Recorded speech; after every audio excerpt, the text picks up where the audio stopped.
গরিব মায়ের লুকানো ধন খুঁজতে গিয়ে ছোট্ট মেয়েটা এমন কিছু দেখে ফেলল যেটা তার জীবনটাই বদলে দিল। আসল রহস্য জানতে শেষ পর্যন্ত অবশ্যই দেখুন।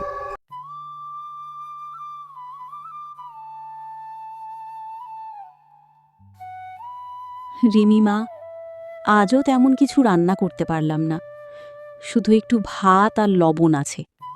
তুই কষ্ট করে খেয়ে নে মা।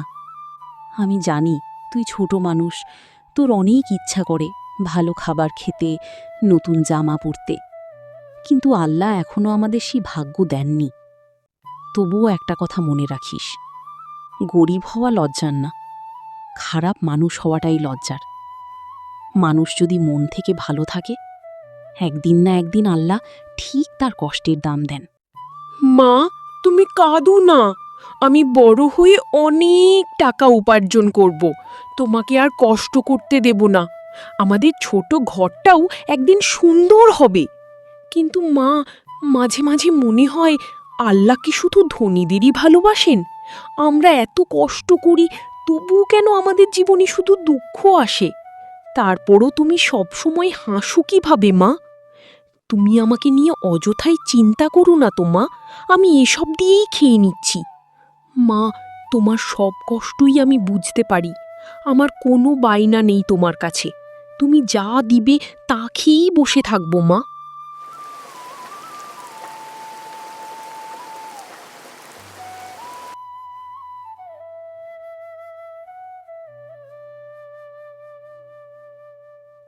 মা, একটু পানি হবে? অনেক দূর থেকে হেঁটে আসছি, কেউ আমাকে সাহায্য করলো না, কিন্তু তোমাদের চোখ দেখে মনে হচ্ছে তোমরা ভালো মানুষ। মনে রাখবে, দুনিয়াতে দয়া কখনো হারিয়ে যায় না। আজ তুমি কাউকে সাহায্য করলে, কাল আল্লাহ অন্যভাবে তোমাকে সাহায্য করবেন। আশা করি তুমি আমায় ফিরিয়ে দেবে না অন্যদের মতো। আমার পানির পিপাসা পেয়েছে অনেক আগে থেকেই, কারো কাছেই পানি পেলাম না, অবশেষে তোমার বাড়ি এসে উঠলাম। আমরা নিজেদের মানুষ মনে করি, কিন্তু আমরা মানুষ হয়ে মানুষদের উপকার করতে চাই না। আমাদের ঘরে খাবার কম, কিন্তু মন থেকে কাউকে ফিরিয়ে দিতে পারি না। এই নিন পানি আর কিছু ফল। গরিব মানুষ আমরা, তবে কাউকে খালি হাতে ফেরাই না। আল্লাহ চাইলে আবার জোগাড় হয়ে যাবে। আপনি ধীরে স্বস্তিতে খান মা। আপনাকে কিছু খাবার দিতে পেরে আমারও খুব ভালো লেগেছে মা। আমরা গরিব, অসহায়, আশা আছে, তবে সামর্থ্য নেই মা। তোমার ঘরের পেছনের পুরনো আম গাছটার নিচে একটা রহস্য লুকিয়ে আছে, কিন্তু সাবধান, সেই ধন শুধু ভালো মানুষের জন্য আশীর্বাদ, লোভী মানুষের হাতে গেলে সেটা অভিশাপ হয়ে যাবে। আমি জানি তুমি কখনোই লোভ করবে না, তাও তোমাকে সাবধানতার জন্য জানিয়ে দিলাম। তুমি বললে না তোমার আশা আছে কিন্তু সামর্থ্য নেই, এই কথাটা আমার হৃদয় ছুঁয়ে গেছে মা।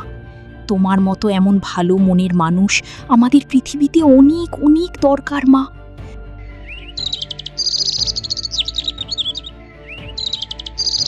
মা, তুমি শুনলে বৃদ্ধা দাদি যে ধনের কথা বলল, সত্যি নাকি? আমার খুব ভয় করছে, কিন্তু আবার কৌতূহলও হচ্ছে। যদি সত্যি কিছু থাকে, আমাদের কষ্ট কি তাহলে শেষ হবে মা? আমার মনে হয় না মা, এই অচেনা দাদি আমাদেরকে ধোঁকা দিবে। আমাদের কষ্ট হয়তো আল্লাহ দেখে, তারপরেই এই বৃদ্ধা দাদিকে পাঠিয়েছে আমাদের কাছে মা। প্রথমত আমাদেরকে পরীক্ষা করেছে মা, আমরা কোনো ভুল করি নাই, তারপরেই মনে হয় গুপ্তধনের সন্ধান দিয়ে গেছে মা। আমি জানি না মা, তবে রাত গভীর হলে আমরা গাছটার নিচে যাবে। কিন্তু একটা কথা মনে রাখিস, লোভ করলে মানুষ অন্ধ হয়ে যায়। যা পাবো সেটা নিয়ে কখনো খারাপ কাজ করব না।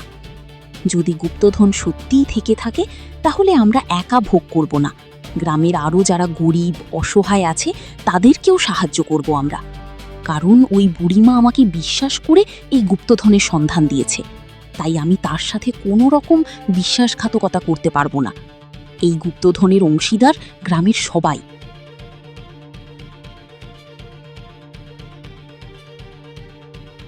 রাতের অন্ধকারে রহিমা আর রিমি আম গাছের নিচে মাটি খুঁড়তে লাগলো। হঠাৎ তাদের কোদালে শক্ত কিছু লাগলো। মা, একটা কাঠের বাক্স। মা, সত্যি এখানে স্বর্ণমুদ্রা আছে।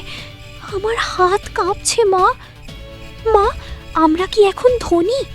তাহলে কি আর কেউ আমাদের অপমান করবে না? আমি চাই গ্রামের সব ক্ষুধার্ত মানুষ খেতে পাক। আমি চাই আমাদের সাথে সাথে গ্রামের আরও গরিব অসহায়দের দুঃখ কষ্ট চলে যাক মা। আল্লাহ, এতদিন পরে তুমি আমাদের কষ্ট দেখলে। কিন্তু আমরা এই ধন শুধু নিজেদের জন্য রাখব না, গ্রামের গরিব মানুষদেরও সাহায্য করব। আমরা লোভ করব না। আমরা আগেও যা বলেছি এখনও তাই বলতেছি। গ্রামের সবাইকেই এই গুপ্তধন থেকে সাহায্য করা হবে। এখন আমাদের এবং আমাদের গ্রামের সবারই মঙ্গল হবে মা, কারো আর কষ্ট থাকবে না।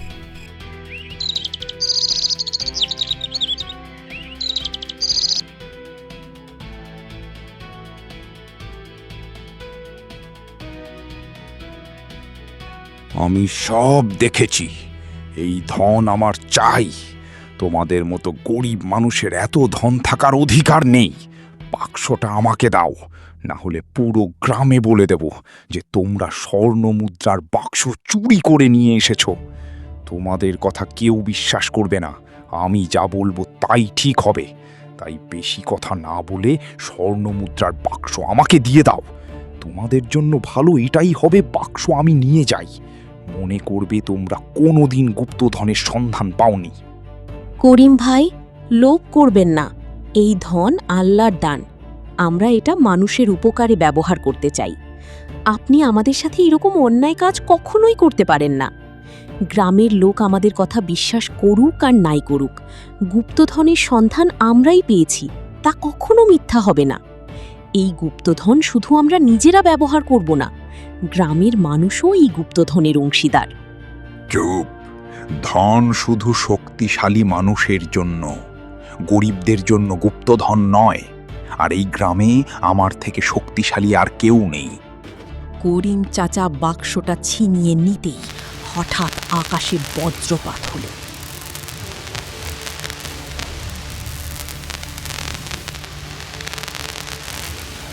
লোভী মানুষ কখনো সত্যিকারের ধনের মালিক হতে পারে না। না, আমার চোখ, আমি কিছু দেখতে পাচ্ছি না। আমাকে বাঁচাও। আমাকে মাফ করে দাও রহিমা। আমি শুধু ধনের লোভে অন্ধ হয়ে গিয়েছিলাম। করিম ভাই, আমি আপনার উপর রাগ করি নাই। মানুষ ভুল করতেই পারে। আল্লাহ যেন আপনাকে মাফ করেন। মনে রাখবেন, লোভ মানুষকে ধ্বংস করে। আর আমাকে বলাও হয়েছিল যে লোভ করলে এই গুপ্তধন অভিশাপ হয়ে যাবে। এই গুপ্তধন আমার একার নয়, আমাদের গ্রামের সবার।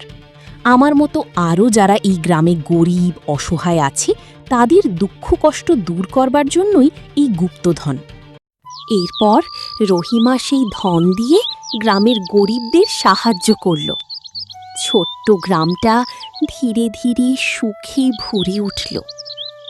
মা, আজ বুঝলাম আসল ধন সোনা না, মানুষের ভালোবাসা। হ্যাঁ মা, ভালো মন থাকলে আল্লাহ একদিন না একদিন ঠিক পুরস্কার দেন। লোভ মানুষকে ধ্বংস করে, আর দয়া মানুষের জীবনে আশীর্বাদ নিয়ে আসে।